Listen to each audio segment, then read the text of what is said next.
aproveitando o ensejo dessas brincadeiras dos jovens, né? Hoje a nossa aula vai falar sobre relações e interações sociais, socialização, o processo de construção da identidade. É o que a gente mais faz. Galera, problematizando, né? Um primeiro momento aqui, para a gente pode realizar aí uma problematização.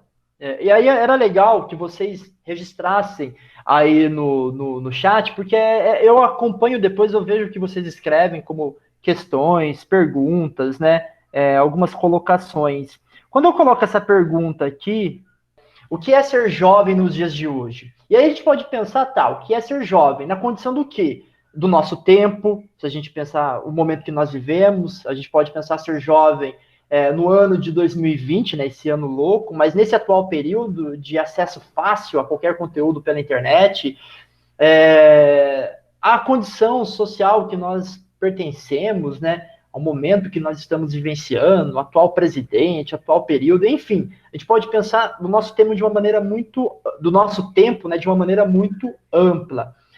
Quando eu acabo pertencendo a uma determinada comunidade, eu pertenço à comunidade LGBT, por exemplo, né, a gente tem várias formas, sobretudo nesse período da vida, né, na juventude, na qual ainda está em processo a construção da identidade, e infelizmente o preconceito ele acaba ainda reverberando no jovem, não necessariamente por culpa dele, mas porque é uma construção social que alimenta ainda mais esse preconceito, né? Da mulher, pensando no papel da mulher no dia de hoje, do homem, porque ele também tem que ter um processo de mudança no atual período, do negro, se a gente trazer as temáticas atuais, né, dos movimentos antirracistas, do estrangeiro, do imigrante, entre outros grupos sociais. Eu trouxe uma imagem aqui que mostra o seguinte ponto, né? O jovem hoje ele está numa idade de se divertir, e essa idade e essa ideia de se divertir nessa idade, acho que é o principal elemento, mas também já começa a ter outras preocupações, né, de assumir algumas bandeiras, de questionar algumas formas de organizações da sociedade, de combater algumas injustiças. Jovem é uma criança com mais responsabilidades até que amadureça e vire um adulto. Gostei dessa definição, Pedro, bacana. Quando a gente pensa aqui, né, relações e interações sociais, a ideia de identidade, aí eu pergunto para vocês, né? Coloco uma perguntinha aí para vocês. Joguem aí no chat. Qual a sua identidade? Se você tivesse que definir qual é a sua identidade, não é a numeração não, tá bom? Não é colocar o número aí no chat não. Né? A identidade sua, né? Como você de fato, ou como você quer que as pessoas percebam como você né? Alguém quer falar alguma coisa? Algo que me representa, que está diretamente relacionado à minha pessoa. Pegando, eu como referência, algo que me representa, algo que é diretamente ligado à minha pessoa. Características, eu acho. Características. Há alguns anos atrás, era comum os jovens, né, das periferias das cidades paulistas realizarem, né, aquele encontro em grupos e irem para o shopping, né, nos famosos rolezinhos, né? Então, ali tem toda uma identidade, a roupa, né? Vocês colocarem a questão da característica, a roupa, a música, como eu me porto, como eu me comporto, né? Então, tudo isso, todos esses elementos que são até subjetivos, né? Cada um tem o seu, eles acabam construindo uma identidade. Eu coloquei uma imagem aí que brinca um pouco com essa ideia da carteira de identidade, porque uma carteira de identidade, né? Aquele registro civil que nós temos, ele traz ali a nossa origem, né, o país de origem, brasileiro, o local de nascimento, no meu caso Campinas, a época, né, então a geração que eu nasci. Então, de certa maneira, ali tem um resumo meu, mas é um registro. A identidade ela é construída através dessa interação social, que é o que a gente vai trabalhar aqui, né? Ela é construída. Pensando nisso, galera, quando a gente vai pensar, por exemplo, na ideia de identidade, a gente vai colocar o que colocaram aí como casca, né? A gente vai colocar como uma característica que esconde nossas ideias, emoções, gostos, crenças, motivações, variados outros exemplos, né? Que nos transformam em um sujeito. Bom, e aí a gente tem que pensar que esse sujeito, ele é de uma determinada época e de um determinado lugar. Nós estamos hoje nesse atual contexto na metrópole de Campinas, num contexto de pandemia. Vocês também, a gente pode alongar esse período. Somos de uma geração hoje muito mais conectada do que 2 gerações atrás. Então, a gente tem hoje, na verdade, um outro contexto de interação social, uma outra forma de interação social. Ser jovem não é a mesma coisa em todo lugar, né? E nem em todos os períodos. Se a gente lembrar, quando a gente tem algum problema com o pai, com a mãe, né? E aí a mãe e o pai quer passar o exemplo ali, né? Ah, quando eu tinha a sua idade, eu fazia isso, eu fazia aquilo, né? E aí a gente fica, né? É um período, naquele período as coisas se davam de uma forma, no atual período as coisas se dão de outra forma, né? É um outro processo, é uma outra construção, são outras obrigações, a gente pode colocar assim. Eu, por exemplo, né, comecei a trabalhar com 14 anos de idade, né? Se eu pensar em trabalhar, em colocar hoje, se eu tivesse um filho e colocar ele para trabalhar com 14 anos de idade, eu jamais faria isso. Entende? Então, percebam como a questão do jovem, ela muda a depender da geração, né? Até a percepção dos mais velhos com os mais jovens. Então, vai mudando em determinado lugar, em determinado tempo. Claro, galera, numa condição socioeconômica, de pobreza, de miséria, ela muda, né? Em determinados períodos, né? E também do lugar, né, galera? A gente pode pensar que tem pessoas que precisam trabalhar. O Cauã colocou aqui, quem me dera trabalhar. E a gente vai entender um pouco essa ideia de trabalhar, né? Essa ideia de, minha necessidade de trabalhar, ou por que eu quero trabalhar. Quando a gente pensa no jovem, né? Quando a gente vai pensar sobre estudos da sociologia, sobre a juventude, acabam sempre remetendo a maio de 1968, nos movimentos dos jovens estudantes na França, que influenciou, na verdade, outros movimentos ao redor do mundo, seja nos Estados Unidos pelos direitos civis, seja aqui no Brasil contra a ditadura, seja no leste europeu contra o autoritarismo soviético naquela região. Então, na verdade, esse maio de 1968 acaba sendo um exemplo de movimentos, se não liderados ou conduzidos, mas com uma importante participação da juventude. Aliás, tem uma coisa interessante, tem um capítulo 5 do livro de vocês, eu peguei aqui, ó, né? Capítulo 5, tem até uma foto de um casal emo, né? E tem uma frase que está em vermelho nessa imagem em francês, que traduzindo assim, sejam realistas, exijam o impossível. E o nome do capítulo 5 é Identidades Sociais e Culturais. Na verdade, mostra esse papel do jovem de ser sempre sonhador, de ser sempre utópico e lutar por direitos, ou lutar para que os seus desejos, seus anseios sejam atendidos. E se a gente perceber, isso é muito do jovem, né? Seja no microcosmo da família e depois quando ele vai crescendo. Aí, como foi colocado aqui no chat, né? Aos poucos, aquela vida adulta, ela vai trazendo outras obrigações. E essa rebeldia, essa agitação, ela vai meio que se assentando ao longo do tempo. Isso é bom, mas isso também pode ser ruim, porque pode gerar uma acomodação, né, em aceitar as coisas tal como elas são, e não questioná-las, né, ficar um pouco alienado. Isso é um problema também, né? Mas quando a gente pensa nos jovens, então a gente tem aqui as mudanças, né, de caráter social e político e cultural que em meados do século XX foram muito evidentes, galera. A gente teve uma verdadeira transformação. A gente tem aí o rock and roll como exemplo disso, né? Mas os Beatles, os Rolling Stones são um exemplo dessa juventude, né, rebelde, que queria aí ter uma manifestação, uma participação. Outro ponto é que a juventude ela questionava muito esse consumo ocidental que estava um pouco alienado, e também as formas autoritárias, né, de governo, de ações governamentais. Então, esses jovens de meados do século XX, ele acaba construindo aí, na verdade, a partir de anseios, a partir de questionamentos, uma busca de uma identidade, né? E a gente sempre remete a maio de 1968 como exemplo dessa explosão da juventude. Galera, quando a gente vai pensar, né, na socialização e o processo de construção da identidade, aí eu tenho que voltar e fazer algumas análises sociológicas, né? Eu tenho que entender quais são as leituras de autores clássicos da sociologia sobre essa construção da identidade.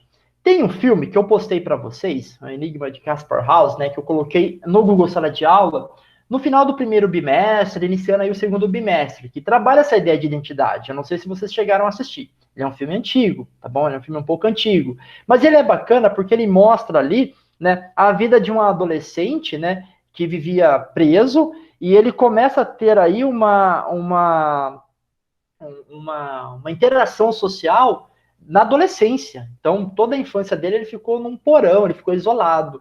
E a gente vai percebendo ali que, na verdade, ele acabou sendo desconstituído de vários elementos que são típicos do ser humano, né?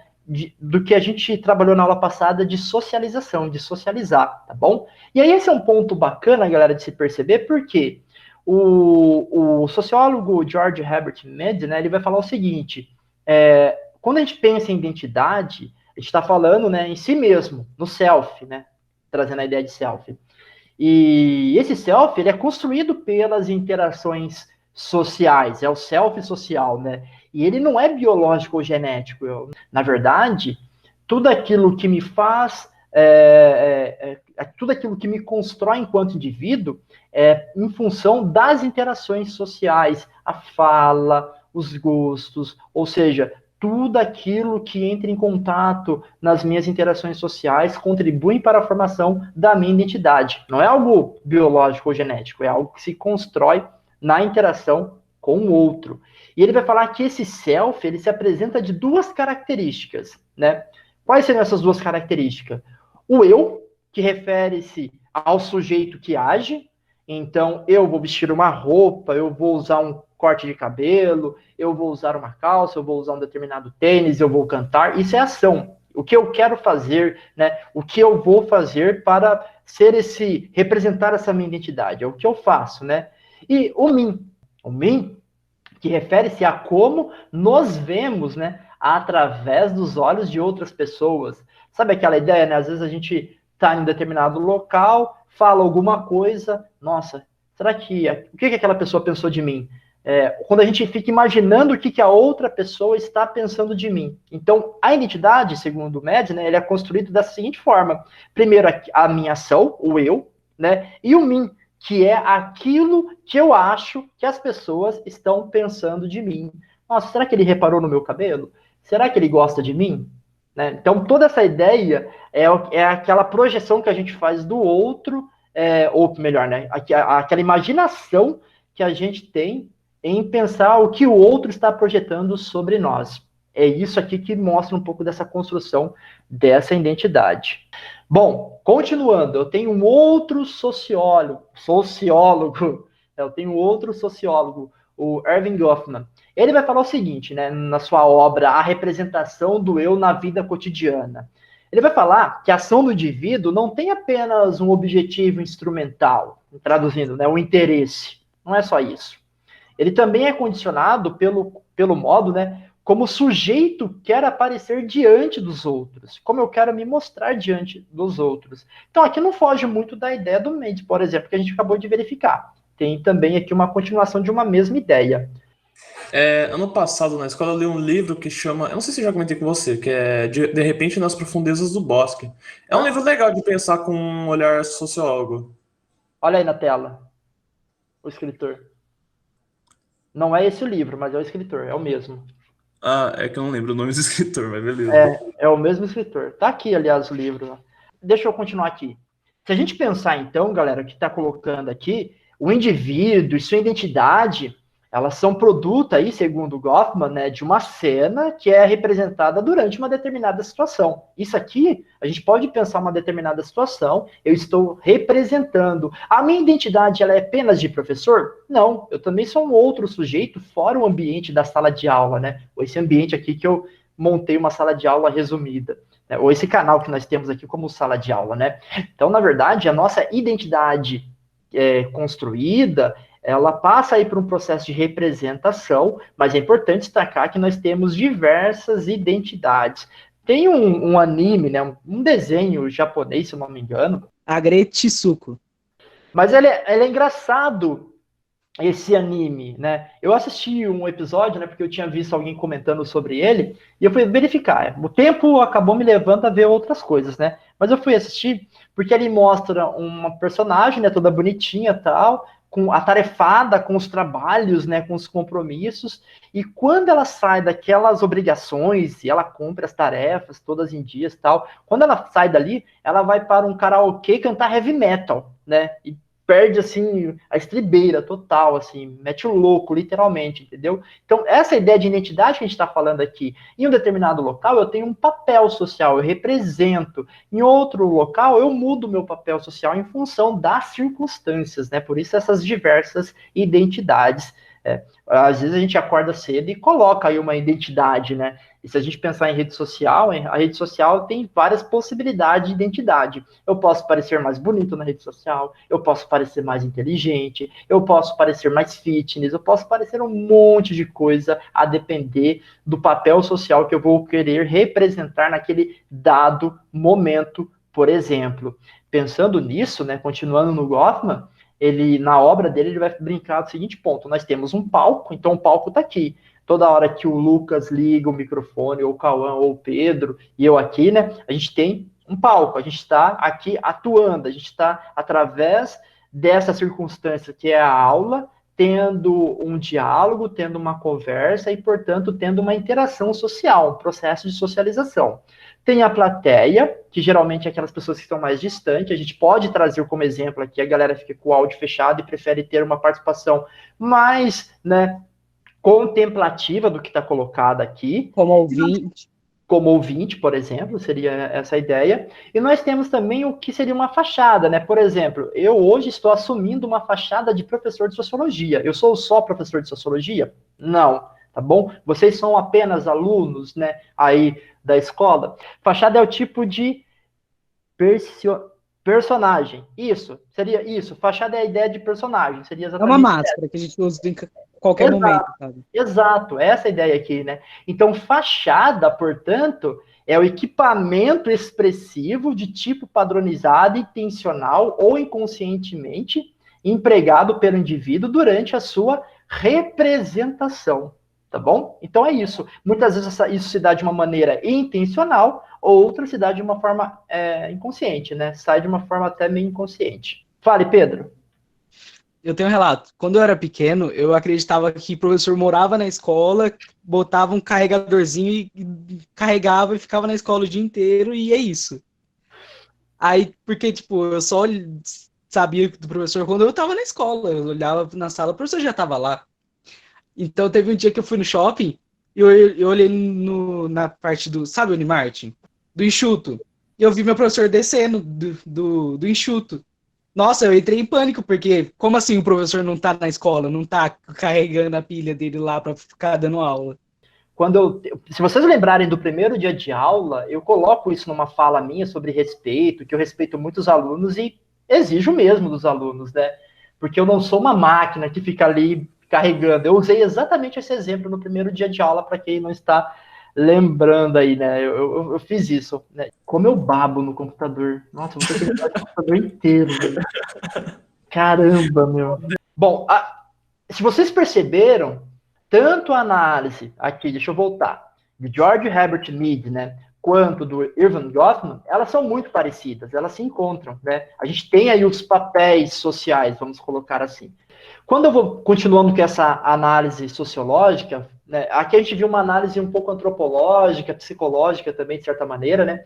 Mas quando a gente vai verificar num sujeito histórico, o Stuart Hall ele vai trazer uma outra ideia, né? O que ele vai trazer, galera? Ele vai trazer aí 3 ideias ao longo da história ocidental, dessa construção de uma identidade de um sujeito do seu tempo, vamos colocar assim, né? Porque eu estou falando de um sujeito histórico, portanto, um sujeito do seu tempo. História trabalha com a ideia de tempo, né? O sujeito do iluminismo, por exemplo, é aquele sujeito, né, que é o indivíduo centrado e dotado de capacidades e de razão. O iluminismo, né, o período da razão, né? Se a gente lembrar, no século XVI, começa aí o Renascimento, tem o papel aí do homem no centro do mundo, né, o antropocentrismo, e isso acaba culminando no iluminismo, ou, né, se transformando de fato no iluminismo, criando esse sujeito histórico agora dotado de razão, né, e fugindo um pouco daquelas ideias da Idade Média que eram centradas, por exemplo, na religião. Tá bom? Então eu tenho um outro indivíduo sendo construído nesse momento. No século XIX, passando para ali o início do século XX, eu tenho um sujeito sociológico. Aliás, é interessante pegar isso, né? Que o Stuart ali coloca essa ideia de sujeito sociológico nesse período, justamente no momento em que surge a sociologia. Galera, ali a gente tem presente no mundo, né, moderno, final do século XIX, né, a partir do século XVIII, século XIX, início do XX, de um sujeito que não é independente, uma vez que se forma, né, pela relação que estabelece com os outros, sobretudo nessa sociedade industrial, né? Tem agora um sujeito também dependente. Pensando também ainda no século XIX, a gente tem aqui algumas ideias, né, que são darwinistas, ideias da eugenia, algumas ideias que colocam aí, se a gente fosse montar uma carteira de identidade do homem desse período, a gente está falando de um homem branco, europeu, anglo-saxão, seria também o caso, cristão, né? Então, outros agentes sociais, né? Outros indivíduos, né? A mulher, o negro, eles são meio deixados de lado nesse período. A ideia aqui do sujeito sociológico, ele é baseada aí nesses elementos, né, do homem branco, europeu, cristão. A gente está falando desse sujeito sociológico. A partir de maio de 1968, ou melhor, né, a partir do final da Segunda Guerra Mundial, com o processo de modernização que acontece no mundo após a Segunda Guerra Mundial, com maio de 1968, com as revoluções culturais, né, eu tenho agora um sujeito pós-moderno, a partir aí de meados do século XX, o qual não possui uma identidade fixa, promovendo assim esse debate em torno da crise de identidade. Hoje, na verdade, a identidade ela é muito mais ampla do que a gente pode imaginar, né?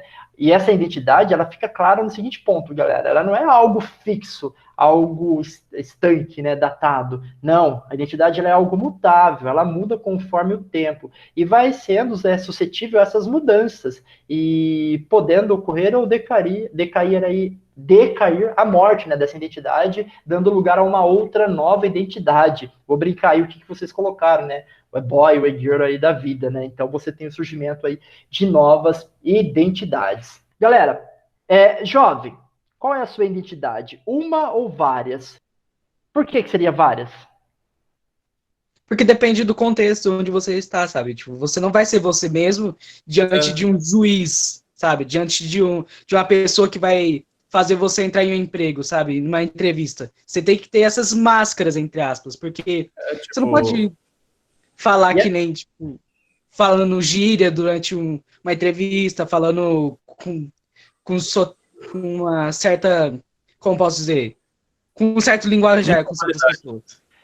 E olha que interessante, é legal você falar isso, Pedro, porque se a gente perceber, tem análise sociológica sobre exatamente isso que você está falando. Tá aqui, ó, quando você quiser lembrar, né, qual é a análise sociológica disso que você está falando, desses papéis sociais.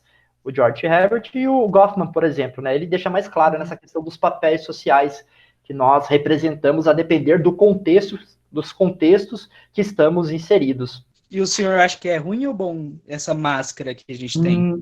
Ela é normal, é a questão que a gente entende ela como algo negativa, né? Sim. É uma questão de espaço e respeito. Sim, exato. Se a gente pensar assim, né? Honesto, isso é uma identidade? Não, isso era para ser algo que valeria para todo mundo. Entende? Isso é algo para valer para todo mundo. Agora, quando eu penso no meu jeito, no que eu curto, na minha individualidade, aí sim eu tenho uma identidade. E ela pode ser várias, né? Pode ser várias. Galera, então, se a gente pensar aqui, né? A juventude, a gente tem que pensar também, né? Que existem várias identidades, mas a gente também não pode resumir a identidade da juventude a partir daquilo que nós achamos, da importância da sociologia. Porque aí a gente vai jogar luz sobre a sociedade e entender ela de forma completa, né? A construção dessa identidade tem a ver com a construção do lugar, da cultura e do tempo. Se a gente pensar, a gente tem pessoas que estão totalmente excluídas nesse momento do processo educacional, né? Aliás, antes desse período já tinha um conjunto de pessoas excluídas desse processo educacional. Pessoas que são excluídas de um acesso à cultura, né? Então, tudo isso contribui muito para a formação de uma identidade. Pensar numa identidade, naquilo que a gente identifica, é fácil, é tranquilo, a gente consegue trazer vários exemplos. Mas é importante lembrar também que essas várias identidades se dá também em função da localização geográfica, de onde ele está inserido, o contexto. Não que isso determine o sujeito, né, numa ideia determinista, não. Mas é importante também entender esse processo. A cultura, o tipo de acesso que a pessoa tem, em como ela está conectada com esse mundo cultural, e o tempo, né, o período que nós estamos vivendo. Meus pais tiveram uma determinada construção de identidade, eu tenho outra. Pensando nisso, nessa condição juvenil, é importante entender que essa condição juvenil ela é significativa, né, no momento do nosso ciclo da vida, trazendo o que já foi colocado aí por alguém no início da aula, né, é um processo, é um ciclo da nossa vida. Ela é histórico e geracional, e aí aquela brincadeira que eu falei no início da aula, né? Geralmente, quando a gente toma uma bronca do pai, né? No meu tempo não era assim. Não, não era mesmo. Não era desse jeito. As coisas mudaram, o mundo mudou, a percepção mudou. As pessoas achavam normal uma menina casar, uma menina com 13, 14 anos, casar, sendo prometida com um cara muito mais velho, né? E isso é histórico, é geracional, é de um outro período, mas a gente encontra no atual momento, a gente verifica esses exemplos no atual período, tá bom? Então a gente tem que prestar atenção nesses recortes, né, de identidade. Pensar só na gente, bacana, é importante para entender, mas eu tenho que entender que há os recortes da identidade que são construídos a partir da condição social, a partir da ideia de gênero. A gente consegue ver várias evidências ainda de uma coisa que está até cristalizada na nossa sociedade, do machismo, né? Então a questão do gênero é importante também. A gente pode pensar também sobre a participação comunidade LGBT, por exemplo, os negros. Então a gente pode, pensando na etnia, né? A gente pode pensar em vários recortes, galera, que também determinam a construção dessa identidade. Estando na pele do outro, que eu vou saber direito o que aquela pessoa está passando, né? Ninguém sabe melhor do que o machismo, né? Ou sofre, né? E consegue explicar esse sofrimento do que as mulheres. Os homens muitas vezes promovem o machismo e às vezes acham aquilo natural e não se dão conta disso. Daí essa importância de verificar esse recorte e suscitar novas construções de identidade que sejam mais amplas e que atendam aí, né, um conjunto dos jovens, mas também da população como um todo, se a gente for pensar dessa maneira. No início aí da nossa aula, pensando na condição juvenil e trazendo para o Brasil, eu trouxe 2 exemplos aqui, né? Tem 3 dimensões que eu separei do livro de sociologia, né? A condição do juvenil, né, na construção dessa identidade, tem a dimensão do trabalho, tem a dimensão cultural e tem a dimensão da sociabilidade. Galera, pensando nesses 3 exemplos, o que eu vou ficar mais aqui focado é nos 2 primeiros, tá bom? Dimensão do trabalho. Muitos jovens precisam trabalhar no Brasil, e isso tem a ver com a nossa nação, com o nosso país, né? Se a gente vai verificar um país desenvolvido, quando eu vejo representado em um seriado, em um filme, o jovem ele está o dia inteiro na escola, uma escola com recursos. Então o jovem ele não está se preocupando com o mercado de trabalho. Ele pode até querer trabalhar para ganhar um dinheiro extra, mas aquele trabalho não pode substituir o horário de estudo dele, porque aquilo é importante. Então a dimensão do trabalho, ela é muito significativa em uma nação em que o jovem precisa entrar no mercado de trabalho. No atual período de crise econômica, em função da pandemia, né, do coronavírus, muitos jovens tendem a deixar a escola para poder trabalhar. No meu caso, eu estudava à noite para poder trabalhar durante o dia. Isso é uma coisa que a gente poderia aceitar como normal? Eu acredito que não. Na verdade, o jovem ele teria que se preocupar nessa dimensão do trabalho apenas quando terminassem o processo de ensino, né? De ensino-aprendizagem, ensino médio. A dimensão cultural é importante, se a gente pensar naquilo que o jovem vivencia, no contexto que ele está inserido, o que ele está vivenciando, o que ele tem acesso, as condições materiais que possibilitam ele ter uma dimensão cultural, um entendimento de mundo ainda maior. Muitas vezes a gente vê muitas pessoas têm preconceitos. Que tipo de preconceito? Olha lá, aquele jovem. Meu, tem a biblioteca da escola, tem a biblioteca pública lá no centro de Campinas. Ele lê porque ele não quer. Não, não é bem assim. Tem toda uma dimensão cultural que explica o porquê daquele jovem não é inserido no mundo da leitura. Tem todo um contexto cultural que explica isso. E isso a gente vai perceber que tem a ver com a classe social. No Brasil, a gente tem, na verdade, classes sociais que têm determinado acesso e outras que são, na verdade, né, marginalizadas do acesso a uma educação plena, por exemplo, que é o caso que a gente está trabalhando aqui. Então, vamos pegar um exemplo aqui. Um jovem, né, e aí eu posso me colocar nesse contexto, um jovem que é de uma classe mais... Eu poderia, né, não mais, né, quando eu era jovem. O jovem, né, quando ele está ali no ensino médio, ele acaba ficando preocupado em trabalhar, né? Ele precisa entrar no mercado de trabalho. Né? E eu estou falando isso num padrão no Brasil. Uma classe média baixa, pobre mesmo, vamos colocar assim. Precisa trabalhar. E aí a preocupação dele é tirar a carteira de trabalho para poder estar inserido nesse mercado de trabalho. Um jovem de uma classe mais abastada, a preocupação dele é terminar os estudos e entrar numa boa universidade. E aí eu estou preocupado com isso, e não em entrar no mercado de trabalho. Perceba que as condições materiais, de certa maneira, elas não explicam como um todo, mas elas ajudam também a constituir aí essa condição juvenil, na qual um vai ter a dimensão do mercado do trabalho como uma coisa necessária, enquanto o outro vai ter a dimensão cultural para ter acesso a uma universidade, formação, né, educacional, e aí sim ele vai poder também ter uma entrada nesse mercado de trabalho de uma maneira muito mais diferente, vamos colocar assim, né? Ele vai ser o patrão, por exemplo, ele vai ser o cara que vai ganhar mais porque na universidade se forma, em tese, as pessoas que têm os melhores empregos, os mais valorizados pela sociedade, né? O médico, o advogado, enfim. E dimensão da sociabilidade, essa dimensão, né, do jovem, típica do jovem, né?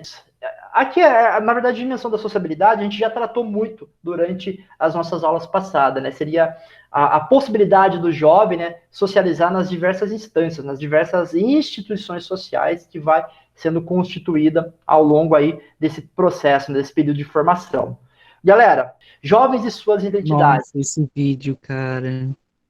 Então, né? Ah, Os jovens, né, se a gente pensar aqui, ele seria a transição. É o que o Pedro colocou aí, né? Foi o Pedro mesmo, eu não estou errando, não. fui eu.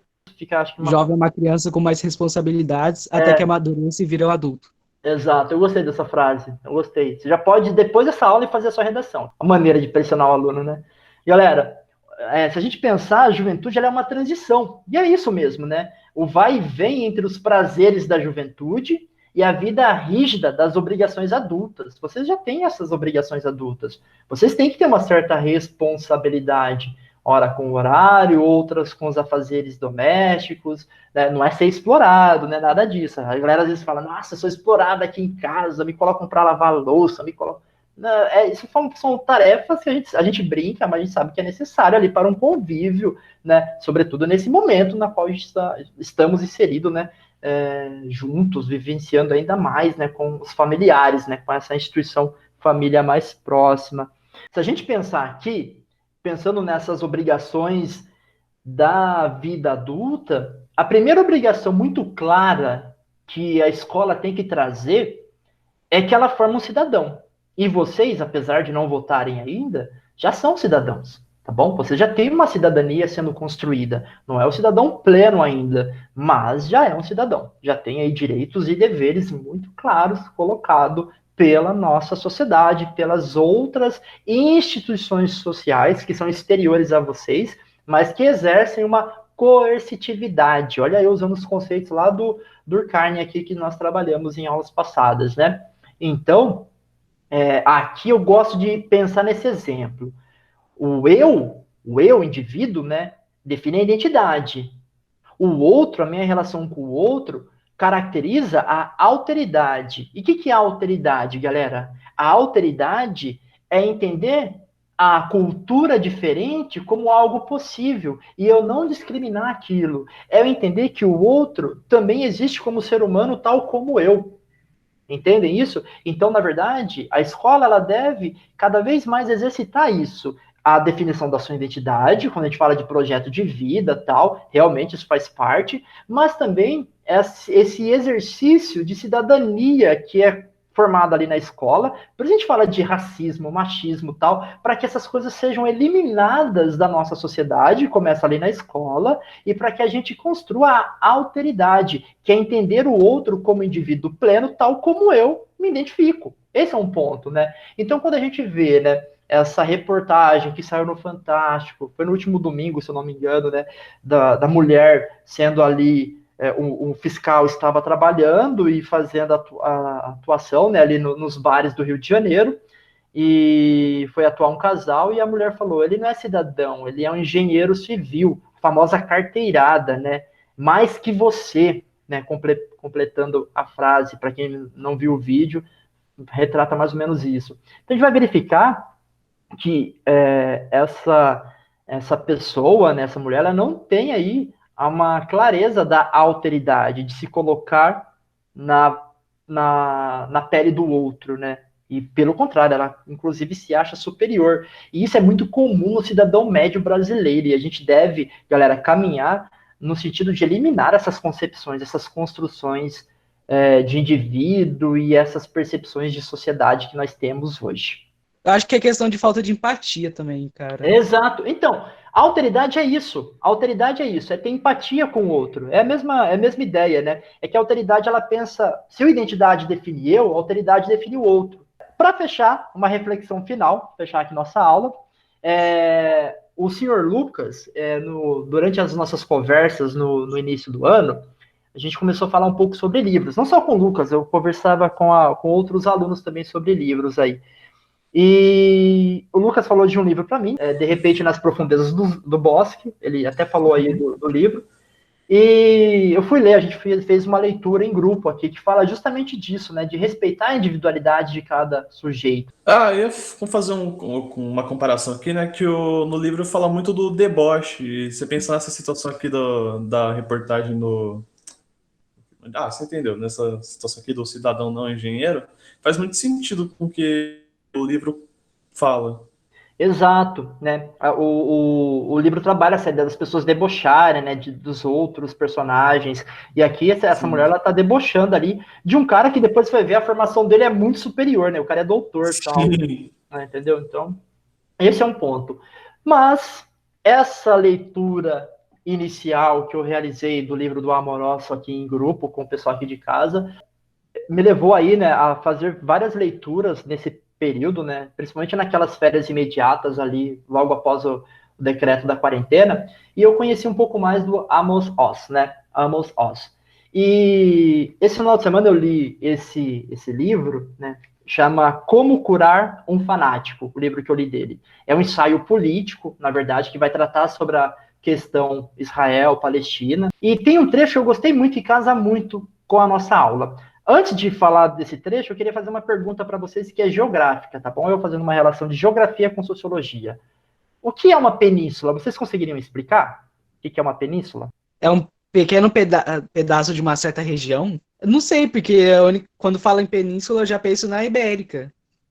Tá, faz sentido. Perfeito. O que é uma península, galera? É uma extensão do continente, uma porção de terra que avança sobre o mar. Seria isso. A Inglaterra pode encaixar nisso? Não, porque a Inglaterra é uma ilha. Então aqui eu estou querendo diferenciar ilha de península, por exemplo, né? Temos a Península Itálica, a Ilha da Sicília, Sardenha, tá bom? São ilhas. As ilhas, elas são isoladas, né? Elas são cercadas por água.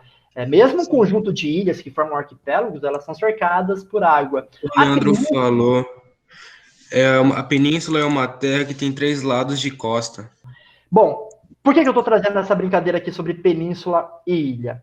Tem um trecho aqui que eu separei porque eu gostei muito, né, do livro dele. Pensando nessa ideia de ilha, ele fala o seguinte, de ilha e península, né?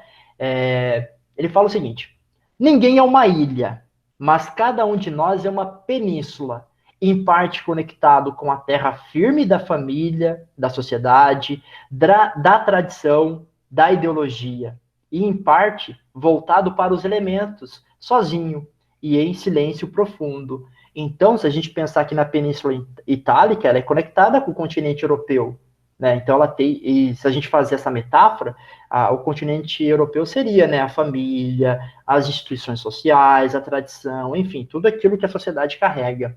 Mas tem uma parte dela, ó, que se volta sozinha para o mar, que é a nossa individualidade, que é o nosso eu, né? E esse eu nosso, ele existe de fato. Então, quando a gente fala, né, eu sou uma construção social, eu sou, mas eu também tenho a minha identidade, eu também tenho a minha individualidade. E eu gostei muito desse trecho aí para poder fechar a nossa aula de hoje e, de certa maneira, fechar os conteúdos do segundo bimestre, porque agora só vai ser atividade, vocês finalizarem, e uma provinha bem simples, muito rápida, na próxima semana. É isso, galera. Beleza? Beleza. Galera, só relembrá-los, esse tema de redação está postado para vocês. Com a aula de hoje vai ficar muito mais fácil de fazer, não tem desculpa. Dá um toque para a galera, ajuda os parça, tá bom? As parças, ajuda a galera aí, dá uma força, o período tá complicado, dá um incentivo aí, precisamos muito de vocês, principalmente vocês que a gente consegue trocar ideia aqui, né? Para vocês fazerem esse contato com a galera que está um pouco distante, né? Oferecer ajuda, mandar uma mensagem lá no grupo mesmo, exercer a alteridade, né?